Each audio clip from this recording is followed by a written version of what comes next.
Itinuro ng ating Panginoong Hesukristo na sa pagkakasal ay pinagsasama ng ating Panginoong Diyos ang lalaki at babae upang maging isang laman lamang sa paningin ng may kapal.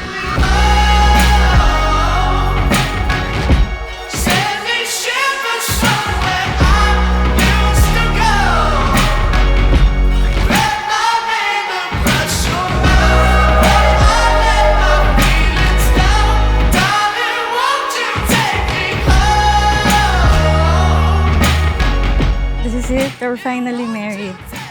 For more than 10 years, we've walked this life together. Ang dami na nating pinagdaanan.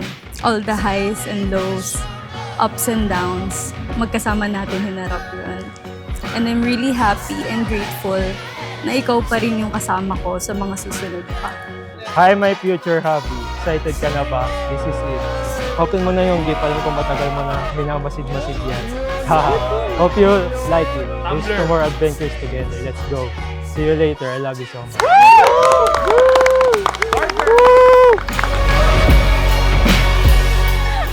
Magkamukha. Oh, yan.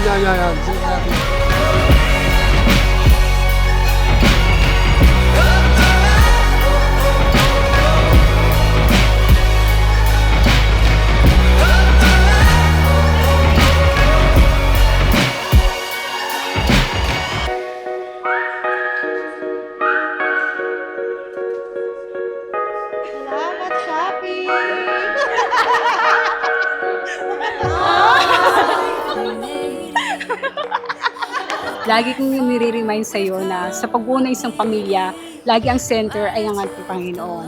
Mahalin mo at alagaan at respeto si Rizel. Siya na ang first lady ng buhay mo sa ngayon. Thank you, Lord. Kapatid na Patrick Joshua Escobar, taimtim ka bang sumasang-ayon sa harapan ng Diyos at nang naririto ang mga saksi na kunin si kapatid na Rosel Ann Yumang na maging iyong tunay na asawa, na siya iyong iibigin at pagpipitaganan, iyong pakamamahalin, maging sa kalusugan at sa karamdaman, sa kasaganaan at sa kahirapan, at iwan mo man ang iba, ay mananatili ka sa Kanya, habang kayong dalawa ay nabubuhay. Today, on the same date, I ask you to marry me. Yes, the easiest decision I've ever made. Now, we will begin the first day of the rest of our whole lives together.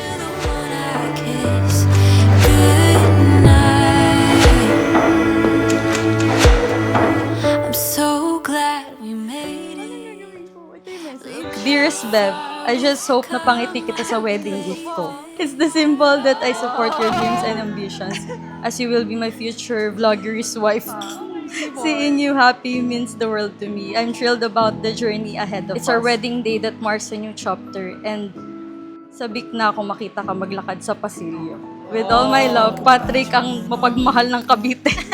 Kapatid na Rosel Ann Yumang, mataimtim din bang iyong sinasangayunan na tanggapin si kapatid na Patrick Joshua Escobar na maging iyong tunay na asawa, na siya'y iyong iibigin at igagalang at mabubuhay kang kasama niya sa buong pagtitiwala at pagiliw, sa kalusugan at sa karamdaman, sa kaginhawahan at sa kahirapan, at iwan mo man ang iba, ay mananatili ka sa Kanya habang kayo'y nabubuhay. Dati, ang panalangin ko sa Ama na sana yung magiging first boyfriend ko, siya na rin yung last. And I don't know what I've done to deserve it.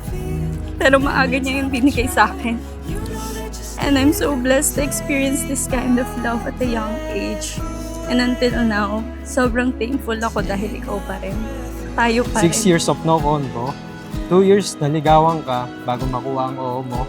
Finally, after 10 years, misis ko na ang pangarap ko lang dati. It was truly worth the wait, all in God's perfect timing. Sometimes I get so nervous, you can hear my heartbeat, and I still see you the way I did the day that we first met. After all this time, these butterflies keep turning in my chest. You na kaya nating lagpasan ito with family on our back.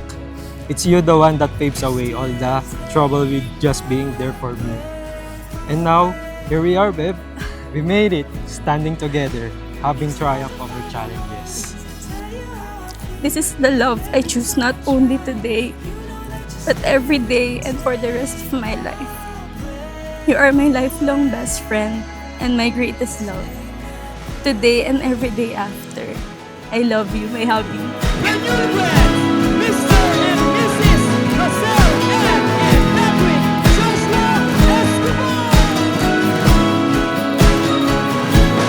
You still take my breath away. You still take my breath away. It's hard to find the words to tell you how. Dahil dito'y iiwan ng lalaki ang kanyang ama at ina at makikisama sa kanyang asawa. At ang dalawa ay magiging isang laman. Kaya hindi na sila dalawa kundi isang laman. Ang pinapagsama nga ng Diyos ay huwag papaghiwalayin ng tao.